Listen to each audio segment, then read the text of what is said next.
1, 2, 3, 4. Chant down Babylon kingdom.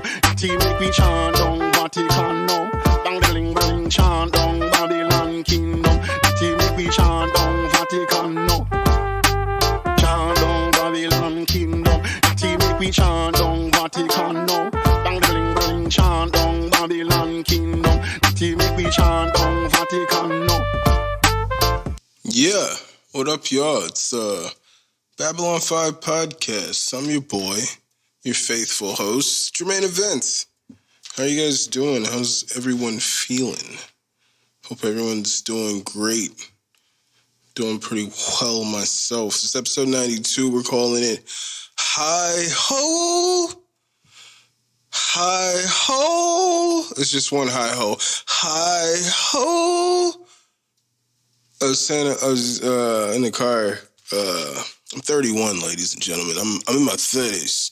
All right, I'm in my 30s, and I'm 31. I was in the car with my wife, and I was saying, I ho, I ho, I ho, and she's just like, yo, they say hi ho, like, she's like, I don't. It's like, it doesn't matter if you're feeling guilty about your past or anything here, but it's hi ho. My whole life, I thought they were singing I ho, I ho, I ho, a great big ho. That's how I sang it my whole life, my niggas. All right. I never was a big fan of what is it, Seven Dwarfs? I never was a big fan of that story. Is this Cinderella? Is Snow White in the Seven Dwarfs? Or is it Sleeping Beauty in the Seven Dwarfs? It's one of them white ladies and seven little ass niggas under one roof. We've seen it. We've all been to Brazzers. We've seen it, okay? We've seen it. And apparently I heard it wrong. It's not I ho. It's hi ho. Hi ho. So, we're going to call episode 92 Hi Ho. It might have been the first time I heard that song, 92. You know what I'm saying? I'm in my 30s. I'm 31. It might have been the first time I heard that song. Hi Ho. I think that H is silent. I ain't even catch it. I ain't even catch that H. Did y'all catch that? Y'all probably ain't catch that H. I'm probably putting y'all on. Y'all probably like, oh shit, I thought them niggas was saying I ho. I ho, I ho, I ho, a great big ho. And they was, they were saying Disney was putting all these subliminal messages. And my whole life I thought these little niggas were singing about hoeing. I mean, I guess they was singing about hoeing in some instance. Hi ho, hi ho, hi ho, a great big, So, they was singing about something, these little ass niggas. But I heard it wrong. Unfortunately. It's not I ho, but hi ho. I'm going to go ahead and give you guys social medias. If you want to follow this podcast on Instagram or Twitter, it's at Babylon5Pod. You can follow my personal account at My Name's Jermaine. You can email this podcast at Babylon5podcast@gmail.com. You can listen to this podcast, or you can follow this podcast. I'm jumping the gun there. You can follow this podcast at Babylon5.podbean.com. You can listen to this podcast on Podbean, Stitcher, Spotify, Apple Podcasts, iHeartRadio, YouTube, pretty much anywhere podcast stream. If you guys are on Xbox, go ahead and add a brother. Gamer tag is Sauced Boss 414. But as I told you guys, I was drunk as shit a few weeks ago and accidentally deleted my player. So I was at 99 with a baller ass power forward. But that guy is no more. All right. Junior is no more. But go ahead and add it, brother. Because I'm strongly leaning toward creating like a 6'8" shooting guard. 6'8", 6'7" shooting guard. I never really like play with players that can shoot. You know what I'm saying? That's too difficult for me. I usually play with players that just dunk, to be honest. I don't know, man. Maybe because I can't play basketball in real life. You know what I'm saying? I can't play basketball. And I think when I try to play with the little guys, it's a little harder to get away from the defender, even understand how to get these niggas to run. Like, get you niggas to move. Don't just stand in one spot so I can fucking make some shit happen. But I don't even understand it. I don't understand the control. That's why I usually just do my career and play with like either a center or a power forward. I see the benefits of playing with an undersized power forward. It's pretty dope. I used to play with an oversized 7-foot-tall power forward. There's definitely benefits there, but I get those benefits with a little ass, with a 6'8" power forward. I was averaging 25 boards, 65 points a game. Only 7 assists. Only 7 assists. I was getting that up. I was mad. I was damn near going to average a triple-double. Damn near. Damn near about to average a triple-double. I had just passed Will Chamberlain for the most 50-point games in one season, nigga. I was balling out there. I was fucking balling, nigga. But now I'm feeling like I gotta create a 6'7", 6'8" anti-fucking... Jaylen Brown ain't that good, but he a tall-ass guard. That's a nice archetype for an even better player than what he is. But yeah, go ahead and add it, brother. It's SauceBoss414 if you niggas is on Xbox. You could follow your boy at twitch.tv/Babylon5. I was gonna stream the other day and then I forgot. I was like in the middle. I was trying to play that Dragon Ball Z Kakarot, and it's been so long since I'm playing it. I'm gonna be honest with you niggas. It's been so long since I played that fucking game. I'm sitting here like, how the fuck do I find Raditz? I don't even understand how to find Raditz and Gohan, and I couldn't figure out really. I had to like go online to like search for controls on how to like move, how to like do certain things, how to go fast. And even after that, it was like, fuck, I still don't know what to do.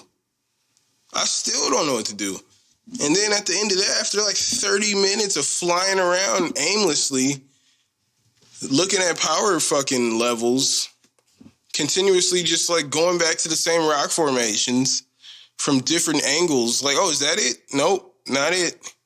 It's not the people. It's not Raditz and fucking Gohan. And after like 30 minutes of that, I was like, fuck, dude, this is terrible content. And then I was like, oh, shit, I never fucking turned Twitch on. So good, thankfully, I never turned fucking Twitch on. Because I had no fucking idea how to... I'm going to have to go to YouTube, look up fucking videos on how to find Raditz, because it's been so long. How to find anybody. I don't even know how to play that game. I was looking at the controllers, and it was like, press Y for Kamehameha, press B, and it was like, well, hold on. You're telling me just one button? Like, I think I played this game one time, and now it just seems silly to me. It's like, you're not going to just let me do a Kamehameha with one button?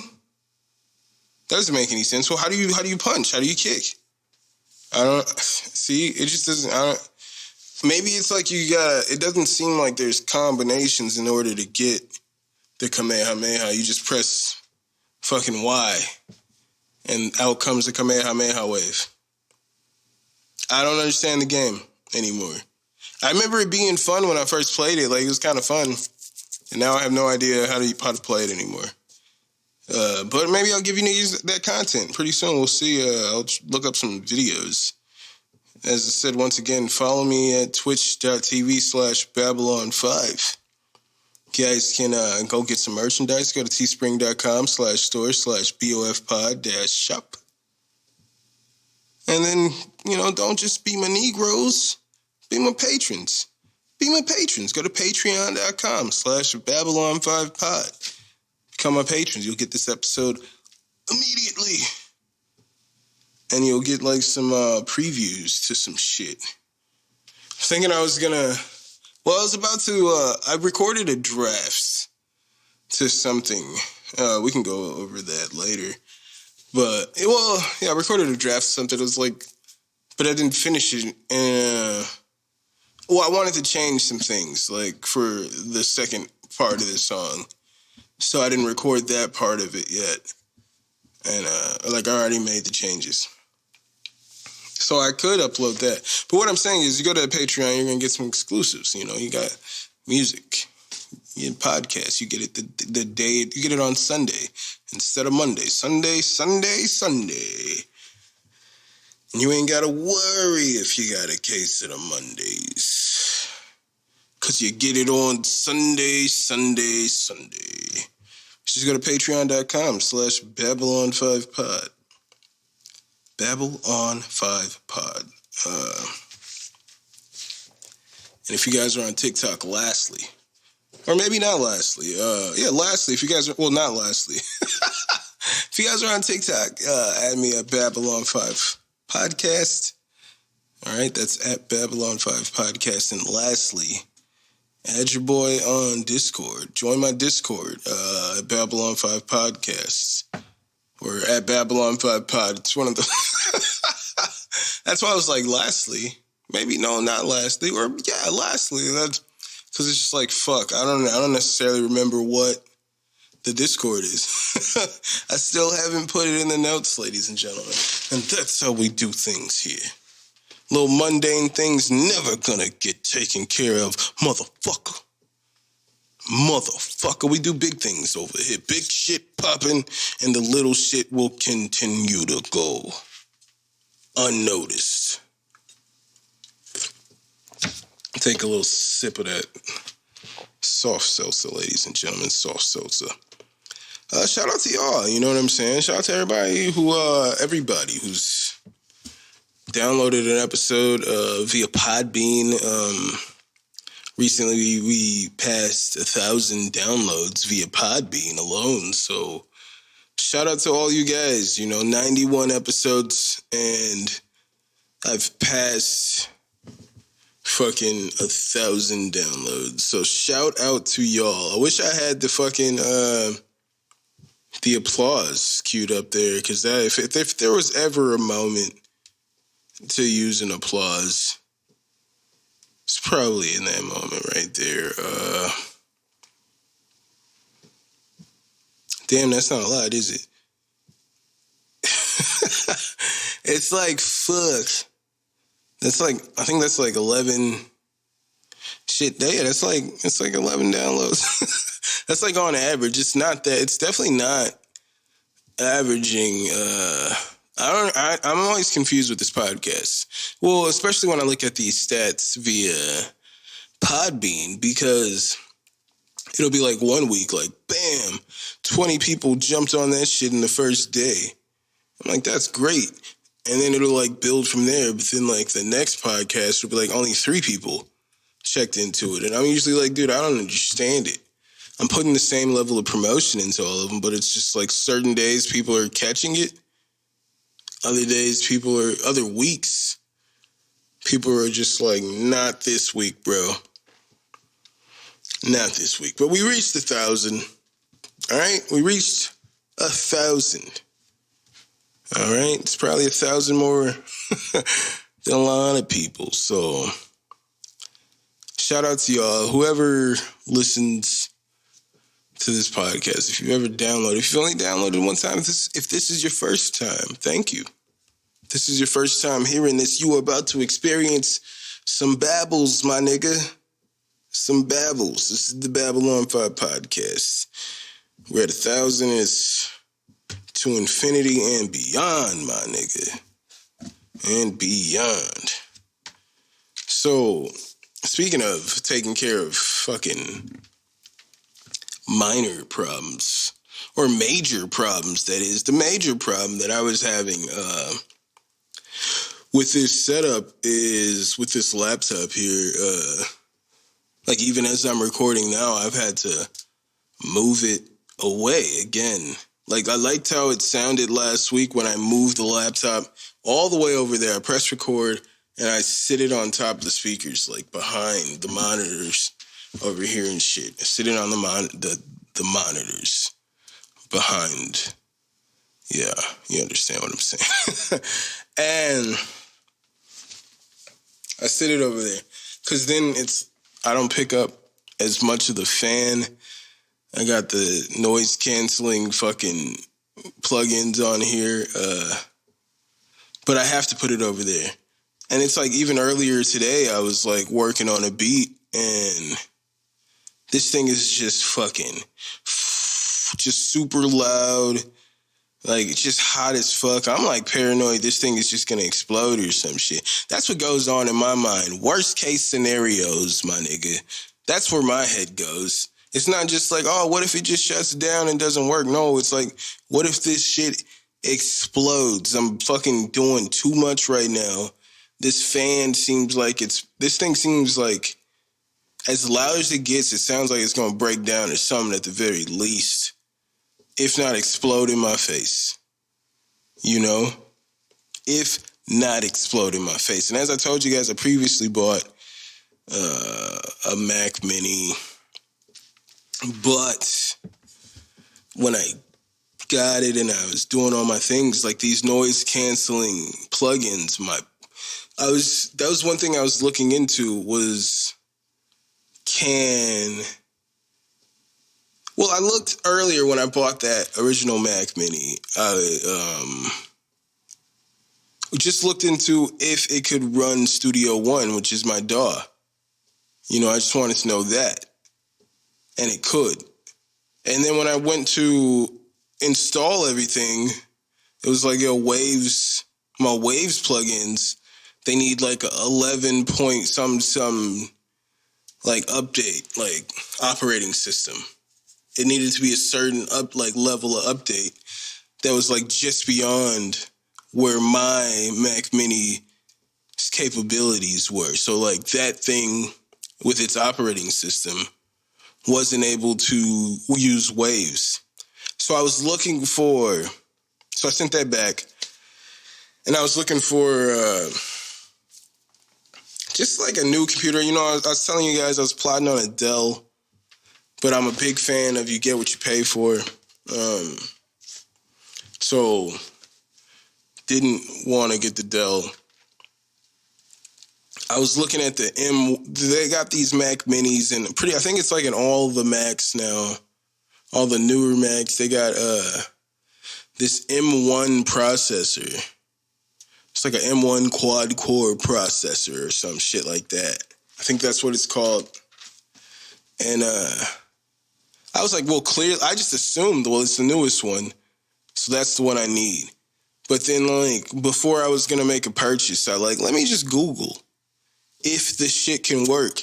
And then there was an article in January saying that, like, now, like, they've made it possible so that Studio One can work with the M1 processor. It just happened in January. And that right there told me these Waves plugins will not work with this M1 processor. And I looked into it, and sure enough, they do not. You need the older processor.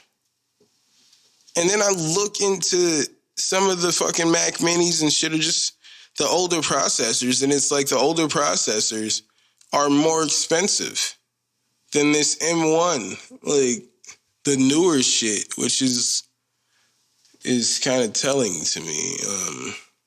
And I think, it makes sense that right now, just like it's so new, a lot of things aren't compatible with it.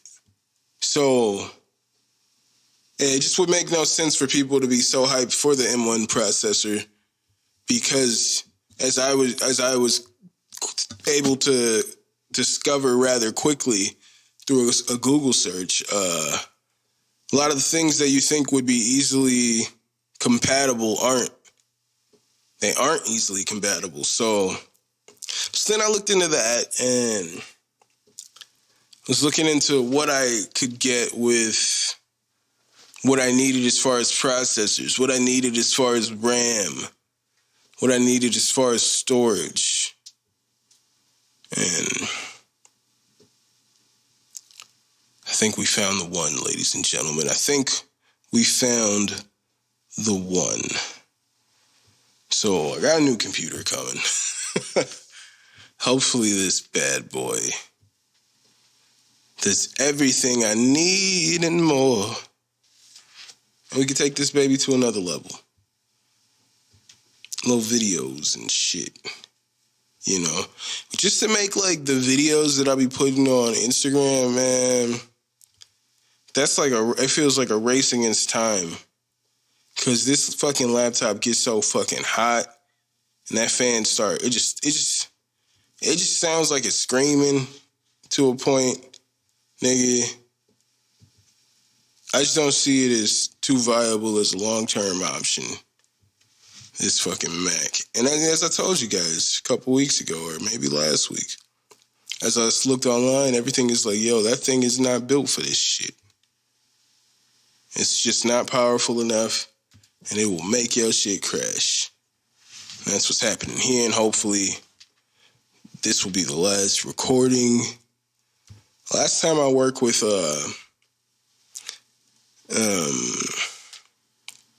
any kind of recording, like music production or anything with my DAW, with that laptop, any kind of video work with this laptop. If I'm gonna use that laptop, it should be just like regular nigga shit. Whatever that means. Like, I don't know, like writing papers and shit, you know what I'm saying? Like homework, it should just be for shit like that. Working, not like trying to make an album. You know what I'm saying? It's not built for all that. So hopefully those problems will be fixed very, very soon here. The Phoenix has risen from the ashes. Ladies and gentlemen, the Phoenix has risen. My boy, Kwame Brown. He's risen from the ashes. No disrespect with that, but it's just, you know, I'm in my 30s. 31, and pretty much my whole life, it's just like, I would hear the things, and then recently on YouTube, maybe the past few years, I was like looking into the compilations of Stephen A. Smith just going on how terrible this guy Kwame Brown is. And now my boy Kwame Brown has finally spoken out against like the twisted media, mainstream media, the agendas of the mainstream media, people who just like aren't as successful as the people they're criticizing, but yet feel like these people have to answer to them and speak like these people owe them apologies and shit like that, like they have this authority over them. And it's just solely because they control the narratives. And he's speaking out against this, but I think the most important thing that he spoke about was Charlamagne the God on the Breakfast Club. They spoke out about Kwame Brown, and he said Kwame Brown, like, I guess he alluded to Kwame Brown being a killer and that he knew Kwame Brown, like, he knew his people or whatever, and, like, was saying, like, how his I don't even know what the crime was. They said, like, his dad, Kwame Brown's father, went to prison,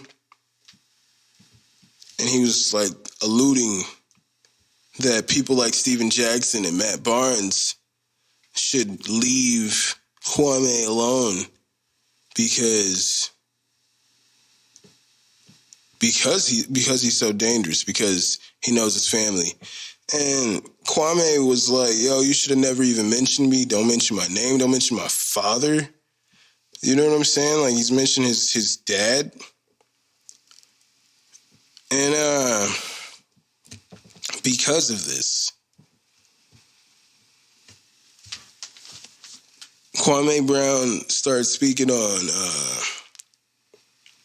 the truth of a very odd story that Charlemagne the God repeated many times on his podcast. I think he may have talked about it on his radio station. He talked about this situation a few weird times. He talked about one time his wife, he wanted to have sex with his wife. His wife didn't want to have sex. But as soon as she fell, he waited for her to fall asleep. And then he just had sex with her anyway. It was a story he told. But the story in particular here is he told a story about being at a party and a girl came over and he says in the story, I watched this video, he's like, I guess she was high or drunk or whatever. And she ended up passing out and we ended up having sex. And then she woke up in the morning and was like, what happened? And I was like, you don't remember we had sex? And she was like, oh, well, I'm glad it was with you. That's how this creep nigga told the story, right? That's how Charlemagne the God told the story. But, man, like the real story, the girl who went through this ordeal, there's like court documents and all kinds of shit. The little girl was 15 years old. Charlemagne the God put something in her drink. She and her other friend, I think they were both 15, put something in these girls' drinks, drugged them. His parent, from what Kwame was talking about Spanish fly or whatever it was, yada yada. But Charlemagne, while telling this story of having sex with this girl, and then who was high or drunk, he said, and passed out, and he had sex with her. And then claimed she was like, oh, well, I'm glad it was with you. She's saying, like, he came on to her prior to that evening, and she told him she was definitely not into him like that, and, like, wasn't interested in doing any of those things with him. And then he drugged her and sexually assaulted her. Got arrested, charged with sexual assaults. He was 22 years old, drugged and raped a 15-year-old girl, Charlemagne the God, and then was able to plead it down to delinquency of a minor. So he's not a registered sex offender, but he's definitely a sex offender. If you look at these court documents, you got audio of the mom of the girl. They knew him. The family knew him prior to this. That's why she went to that party. They knew him. You know what I'm saying? He was like a family friend. And I think like maybe her brother or some shit was friends with him, and like the family had known him through the years because of this. And the mom was saying how, like, before the daughter went over to that party, he was saying how it wasn't like a party situation, and that if they could come hang out at his house, he was gonna take care of her, nothing was gonna go wrong. And then he immediately drugs her and like rapes her right there. Like there's audio of the mom. There's audio of the like star who they brought in to replace Joe Budden on Everyday Struggle. He interviewed the girl who Charlemagne the God alleges was like, oh, I'm glad it was with you.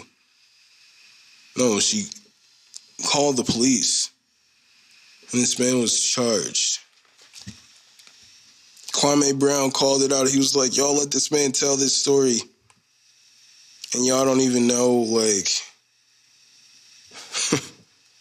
and y'all don't even know, like, what it does to this girl, the trauma it brings to have to, like, she probably can't listen to the radio in the morning because she'd have to hear his voice every morning. And then all the, like, interviews started coming out.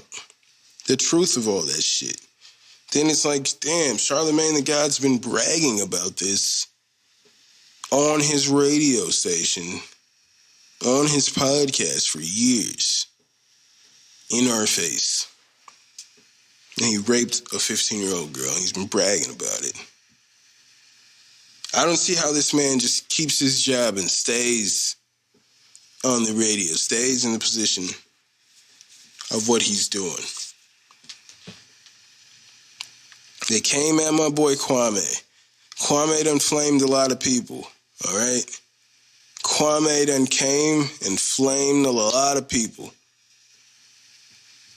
But I think the most important thing here is this situation with Charlemagne the God and him drugging and raping a 15-year-old girl. With the court documents here.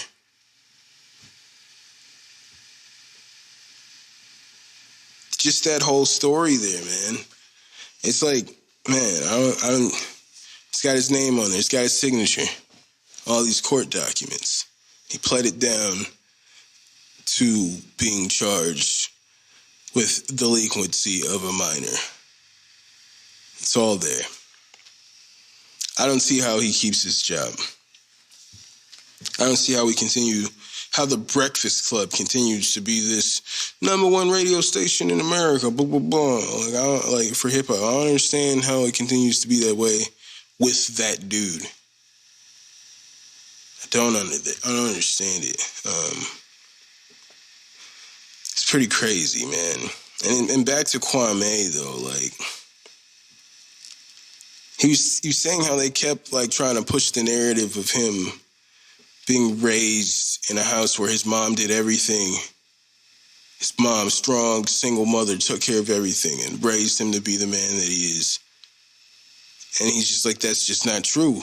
He was like, I saw my mom struggling for 14 years, and I immediately started working the second I could to help her. And he was like, there's no way that she could have done all that by herself. I had to step in and do things. I was the man of the house. So like he's just like, I don't know, man. He's like, and they wanted to speak about his father who was in prison. They wanted to have an interview about his father who was in prison, which he refused. He refused, and it makes me think about like, fuck. Watch a fucking Charlotte Hornets game. Watch Terry Rozier fucking score a basket. What are they gonna talk about?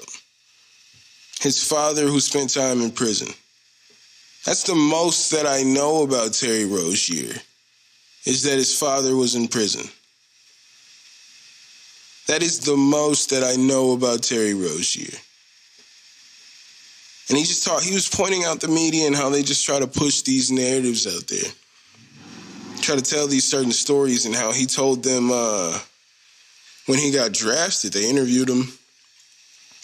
And he was like, yo, I'm just here to let everyone know that all these kids know that everyone can make it here. It doesn't matter who you are.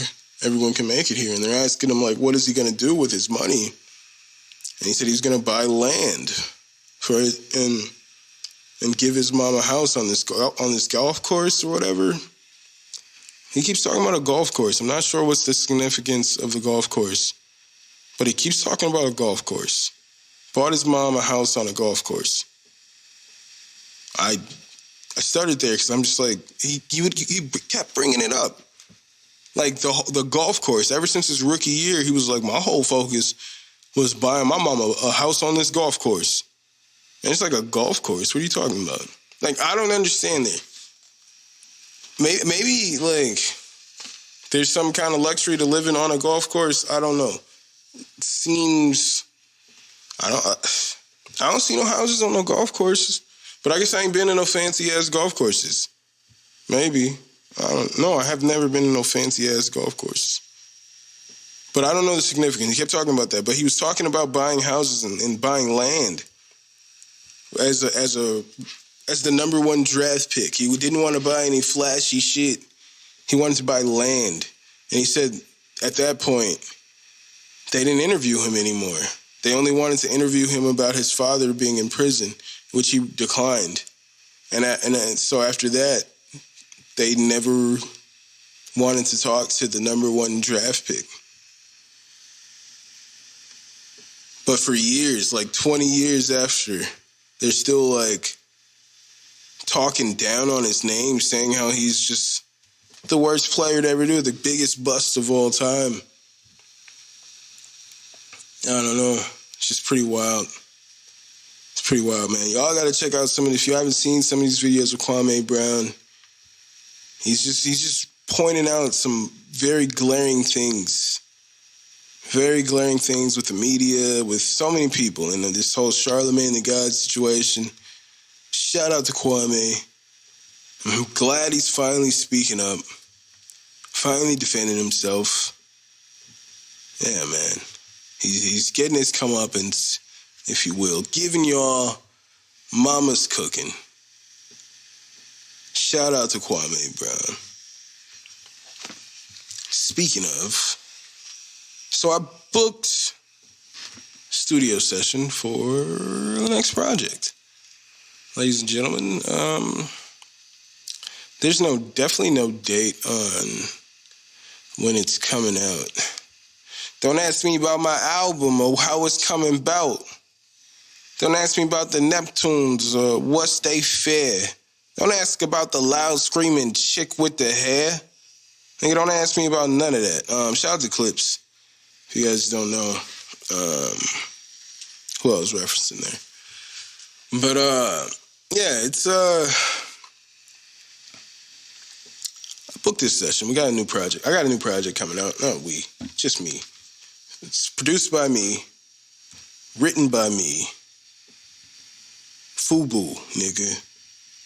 Yeah, I'm putting out a self-produced project. I mean, it's got a few working titles, so I don't want to throw one out there. I have no date on when it'll drop. So there was a bigger plan for what I wanted to do with the Grump, like as far as like video-wise and fucking promotion. But I don't even know if I was too candid here, but I like lost my job. The store that I was working, I was a manager at this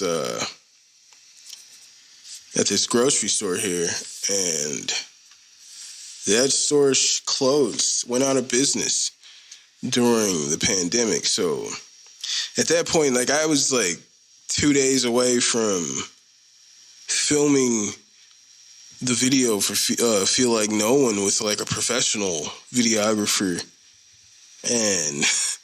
and then I was told that the store was closing, and I was like, fuck, I'm gonna just conserve my money and not spend $1,000 to shoot this music video and just film it myself, because that'd be the better way for me to put it. And it's like, fuck, all that promotion that I was gonna do, it's not really gonna work right now. So like, let me just get into more of a stable situation. So, and then it's just like, I started working on other things. So it was just like, I don't know. I'm still like listen to the Grump, check out the Grump. You know what I'm saying? Don't fucking not check out the Grump. But I'm gonna put like everything that I've learned as far as marketing and yada, yada, yada. That's all gonna go into this next project here. I'm trying to push this project super fucking hard. I'm doing it the right way. I know the right ways. I know the things that I did wrong with the fucking Grump. Like, there was like, I mean, I did the trailer for Can I, but it's still, that was like half the song because the song was so short. You know, but but it definitely worked. It definitely sparked some interest in people. You know what I'm saying? So there's little things that I learned here and there. There's things that worked, things that didn't work, things that I can improve on. And this next project is going to be great. It's going to be under my LLC, ladies and gentlemen. Got the LLC going. It's a 3-hour session I only booked, right? And you guys are like, 3 hours? What are you going to do in 3 hours? A lot. A lot. I'm a one-take nigga, all right? I mean, for the most part, I'm a one-take nigga. I do rehearsals and shit, as the thing I mentioned before, so that I'm not fucking around in the studio. I'm not just going to go to the studio and then try to get the verse down that I wrote, try to get the whole cadence down. No, I'm going to practice this verse. I'm going to record some demos. I'm going to listen to that shit, think of, like, what I can improve on my versions, my home versions of these fucking tracks. And by the time I get to the studio, it's just like, yep, Yep, now I need to take that, but add that in, layer that in, blah, blah, blah. And we got a hit, baby. But yeah, we're going to do the whole thing.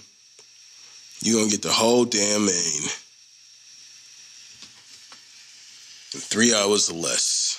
No, I was thinking about it. Maybe if I could do like an extra hour. We'll see. We'll see how I feel about it. Because when I was doing these fucking demos, I was like, yep, your boy's got it, and this shit's fire. This shit's fire. And it's like, I mean, as an artist, you should always feel like the next thing you make is great, but I definitely feel that. I'm like, as I'm recording these demos, I'm like, fuck, this is fire. Fire. Shit is Earth, Wind, and Fire, my nigga. So, like, I'm like, all this shit's crazy. And it's just that I finally, I've made the vibe. I'm not just sitting here, you playing beats for me, because you think this is the shit that I like, but you don't know what kind of nigga that I am. I'm trying to, be on some kind of shit, some pop, high energy, jumping around on stage. You know what I'm saying? Some NERD type shit, type vibes, nigga. That's the kind of shit I'm on, my nigga. But if y'all coming at me thinking, I feel like a lot of niggas come at me, as far as producers, they try to give me, hood-esque, maybe Young Jeezy type beats. You know what I'm saying? Trap beats kind of shit. I don't know how I give off that opinion that it's just maybe the way I spit, they be feeling like I probably want them grimy, Maybach music type beats, and I'm not hating on Maybach music. I get on them beats. If you need a verse, let me know. But I was just saying, for what I'm trying to do right now and for what the vibe I've been trying to get, I always wanted to do more of...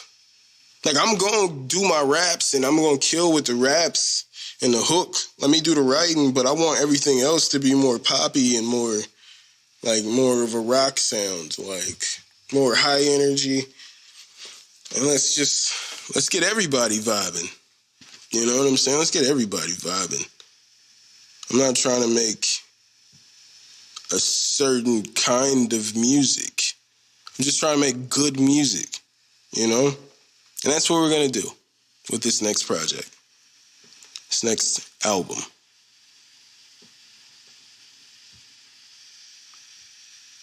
Anything is an album. I could put 2 songs out and that'd be the album. If I choose to call it an EP, it's an EP. But if I only put 2 songs on there, I'm like, that's the album. That's the album, nigga. Which I'm telling you, this is going to be a short album. It's going to be a short album. It's going to be a short album. Practically an EP. But we'll call it an album anyway. And some UFC news here. You had fucking Joanna Jędrzejczyk. She's got 1 fight left on her contract. And she's talking about how she wants more money. She's like, oh, I'm not saying it's about the money, but it's definitely about the money. And she's saying she can make more money outside of the UFC not fighting. This, to me, I'm like, holy shit. Did we not just hear Paige Van Zandt 6 months ago saying that, if the UFC wants me around, they're going to have to pay me more money? Why? Because she can make more money outside of the UFC by not fighting. And do you know what Dana White said after her fight? Maybe she should look elsewhere to go fight. She should look for other opportunities. If she can make so much more money outside of the UFC, she should probably look. There was no discussions to bring her back. After she was like, yeah, if they want to keep me around, they need to pay me more. I'm a bigger name. Fans want to see me. And what is Joanna saying? I just feel even though I lost my last fight, the fans want to see me. The fans really liked my last fight, and the fans want to see me. So I feel like I deserve more money out there. I don't know, man. You better go out there and win spectacularly against whoever the fuck you fight in your next fight. Because you fucking lost to Zhang Wei Li, who went out there and got dusted by Rose. So maybe the sport has passed Joanna. She's still a beast, but maybe the sport has passed her by. I think the most interesting story that I saw this week last week was Khamzat Chimaev has beef with Khabib Nurmagomedov, apparently, and it's honestly a very touchy situation. See, I remember back after Khamzat won, I think after he knocked out Jared Mearshart, they asked him about who he thought was a better fighter between himself and Khabib. And he kind of had this look of like disdain, right? So as a fan, as someone watching this, and they ask him this question, it's like silly. As someone who's not aware of the whole Dagestan, Chechnya situation, and I just see these two guys who look similar. They both seem to be Muslim here, and they're from the same area. The countries that they live in border each other. So I assume they were in solidarity. People consider Khabib the greatest fighter, like one of the greatest fighters of all time, greatest lightweight of all time. So when they asked him that, and he had this look of like disgust on his face, he was just like, he's smaller than me. Or he was like, I'm bigger than him. It's all he said. He was like, I'm bigger than him. He didn't want to say who was better. He just said, I'm bigger than him. And I was like, that's a weird thing to say. Because everybody else seems to love Khabib and talks this man up like he's the greatest thing that ever happened over there. But right away, he was like, oh, I'm bigger than him. I was like, that's a weird thing to say. But then you have the Chechnyan leader who, when Khamzat tried to retire, that guy was like, nah, I reminded him that he needed to fight. He's not retired anymore. And Khamzat wasn't retired anymore. That guy, he went on an Instagram Live and started talking about how Khabib's record is padded, the UFC protected him, and he was some UFC project, and that if Khabib ever wanted to like fight any Chechnyan, that he knows that Khabib would get smashed. All right. And then fucking Khamzat jumps in the fucking comments of this live and it tweets like, yeah, if Khabib wants some, I'll smash him too. And then Khabib's fucking cousin, brother, Abdul Manap, he fucking, they start chiming, talking about fighting each other. And I thought it was a different weight class, but I think he's fighting, I think Abdul Manap is a 185er. Khamzat fights at both 185 and 170. But as I'm looking more into it, there's like a border, there's like tension between these two bordering nations, Chechnya and Dagestan. And there's just been growing tensions between Khabib and this Chechnyan leader because of that. I mean, at first they were cool. They were like, this guy called Khabib honorary Chechen at one point. But now he's got Khamzat and he's challenging Khabib. He's saying Khabib is not real. He's just protected. And he can't stand up to a real Chechnyan fighter. This shit's weird, man. It's a weird situation. Because when Khabib's father was sick, this Chechnyan leader who's challenging Khabib, calling him out, saying his record's padded, the UFC protected him. He also, when Khabib's father was sick, he paid to have Khabib's father flown out to Moscow to have, like, better medical care. He was there at Khabib's father, Abdul Manap's funeral. He was there. And then to now come out here against Khabib. He went out there and man, it's just a touchy situation. It seems too personal for them to allow these people, any of the Dagestani fighters, to fight any of the Chechenian fighters. I didn't realize there were so many Chechenian fighters. There's a few. And honestly, I think I was confused why people like Magomed Ankalaev. I was like, how come I never really see him with Khabib in them? I'll see all the other guys with Khabib, and I was like, why isn't Magomed with them? That's because there's beef between the two nations.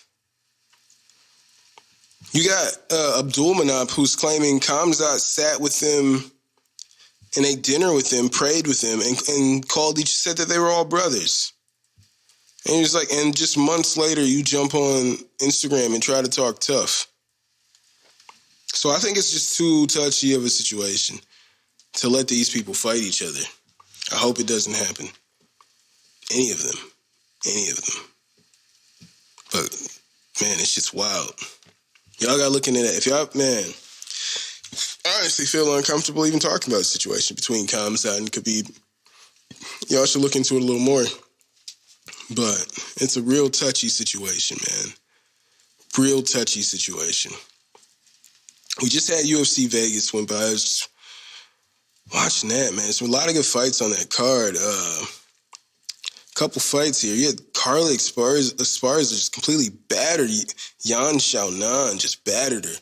Just took her down with no resistance. Just controlled her on the ground, kept getting into better positions, hitting her with elbows, punches. Did that for a full round. Went into the second, did it again. So the ref stopped it. Yeah, Xiaonan got cut open pretty badly, bleeding all over the place. And it's just weird, man. So, like, Carla Esparza is potentially going to fight Rose Namajunas. It's either going to be Rose versus Carla or Rose versus Zhang Weili. But honestly, man, I knew Yan was going to lose this fight because just as of recently, those Chinese fighters, man, out of the same camp, they've been pretty much, the thing that I've noticed, because I watched every week, I watch these fights. And whenever there's fighters out of this, I was trying to figure out the team, and I couldn't even necessarily figure out where's the fight, what's the gym these people come out. And from what I saw, there's China Top Team or like Extreme Sanda is the gym.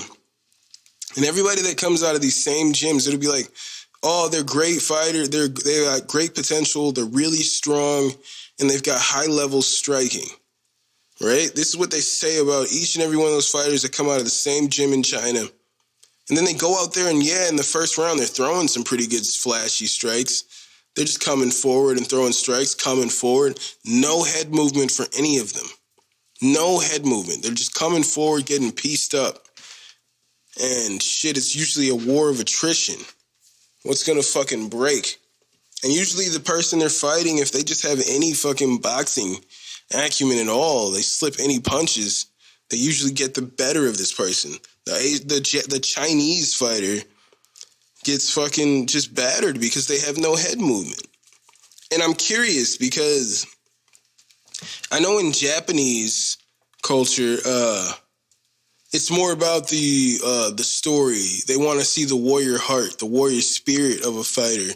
That's more important than someone going out there and dominating. You know what I'm saying? They want to see that you show that warrior spirit. So I'm curious, like, if the mindset in these camps in China, I don't know what their mindset is as far as martial arts is concerned. I don't know what their mindset is there, but maybe it's to go out there and show heart, show how tough you are, because I'll see, like, this fighter out of the same gym in China, they'll just keep coming forward, getting pieced the fuck up, and they just keep coming forward. They're, like, smiling, getting touched the fuck up, getting beat up, getting knocked down, stand up, just keep coming forward. with no real sense of like moving side to side. They're just moving forward, trying to put pressure and just getting touched up. Out of the same camp, they fight the exact same way, and they'll be like, oh, this fighter has great potential. They've got great striking, and they're so strong. They say the same shit for every fighter out of these camps, and they go out there, and it'll be the same weaknesses for every fighter out of this camp. And Zhang's not excluded in there. No head movement. Just keep walking forward and hope something breaks. It's fucking alarming. I don't know what they're doing down there, but somebody needs to fucking step in. Be like, hey, man, you gotta fucking slip them punches. There's defense in there. Check out Floyd Mayweather. There's defense in there. So for 5 rounds straight, or I would say for 4 rounds straight, in the main event, you had Rob Font versus Cody Garbrandt. And Rob Font is just battering Cody Garbrandt in the stand-up with his jab. He's all over. He's wobbling, catching him with some good fucking, he wobbled Garbrandt in the first, but Garbrandt was able to recover. Garbrandt was catching Font with some clean leg kicks that were seeming to work. Font wasn't checking them, but ultimately, Garbrandt went away from them. So for like 4 rounds, Garbrandt gets a takedown in the second round, and he got a takedown at the end of the first, and he couldn't hold him down for long. Then he got a takedown in the second, and he couldn't hold him down for long. And he was using this wrestling heavy attack, tiring himself out, and then just getting beat up, essentially, for 4 rounds. Tired himself out, and he's just getting beat up. But in the 5th round, he starts just unloading these heavy strikes, and he's actually fucking catching Rob Font. He's actually having success in the striking when he's not just backing up and coming forward. But he continued to back up, and he would continue the whole fight. He would try to he would try to lull Rob Font into coming to the fence, and then he would go for the same dip hook that he landed that knocked out Rafael Assunção. He kept looking for that, but as soon as he would get next to the fence, and as soon as he would start to dip, Rob Font would back up. He would just move back, out of range of that punch. And it was like Garbrandt was solely just looking for that. But otherwise, he was just not swinging until the 5th round. And I scored it a 50-44 for Font. 2 judges scored it a 50-45. I thought there was two 10-8s. I think in the 4th, Cody didn't even, I don't even feel like he threw any punches, man. His head was getting snapped back by the jab. He was just in there getting beat up, just trying to survive. I felt like he did not throw punches. If he threw any strikes, I don't remember. There's nothing that stood out to me in that 4th round for Cody. He was simply just surviving.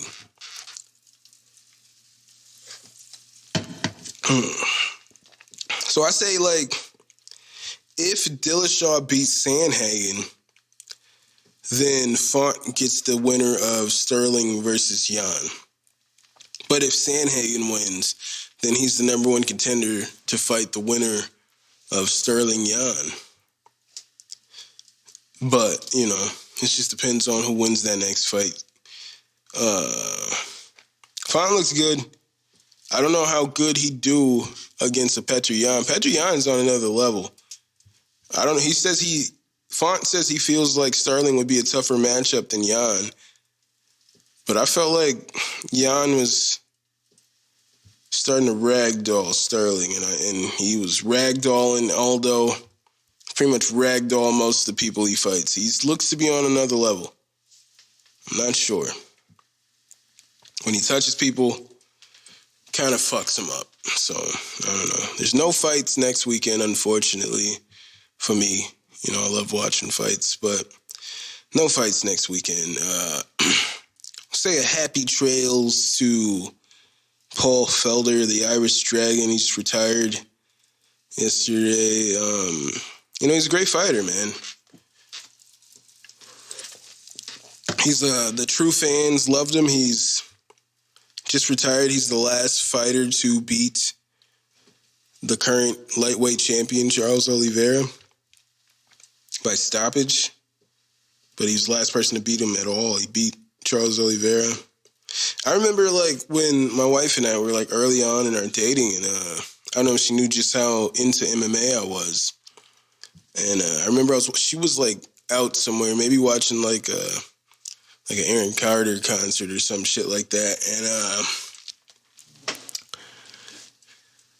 I think it was the night that Mike Perry fought Paul Felder, obviously. And Paul Felder broke his arm. You know what I'm saying? He kept swinging that bad boy. Kept swinging it. It's so badass. And I followed CM Punk on Twitter, and he posted an image. She reposted an image of Paul Felder in the back of the ambulance, all bloody, like with a thumbs up, all smiles or some shit like that. And I like took that picture and sent it to my wife like this. Like, it was a great fucking fight. And as I'm looking back now, she's probably pretty disturbed by this photo, this super bloody ass man all smiling in the back of an ambulance. But I just remember sending that to her because I was like, this guy's so fucking badass. And that's the kind of shit your husband's into. This motherfucker's beating the shit out of each other in the middle of an octagon. But I'm going to go ahead and get up out of here. Give you guys social medias. If you want to follow this podcast on Instagram and Twitter, it's at Babylon5Pod. You can follow my personal account at My Name's Jermaine. You can email this podcast at Babylon5podcast@gmail.com. You can follow this podcast at Babylon5.podbean.com. You can listen to this podcast at Podbean, Stitcher, Spotify, Apple Podcasts, iHeartRadio, YouTube, iCaramba, pretty much anywhere podcasts stream. And if you guys are on Xbox, go ahead and add your boy at SauceBoss414. Go ahead and add me at twitch.tv/Babylon5. You guys can check out some merch. Go to Teespring.com. Go buy some merch. Go buy some merch right now. Go to teespring.com/stores/BOFpod-ship. And don't just be my Negroes, be my patrons. Be my patrons. Go to patreon.com/Babylon5pod to support the podcast in general. Join my Discord and follow me on TikTok at Babylon5Podcast. This has been episode 92. Hi ho. Hi ho. And this is your boy Jermaine Events. Hope you guys take care of yourselves and each other. And I'll see you when I see you. I'll holla. Chant down Babylon kingdom, that he make me chant down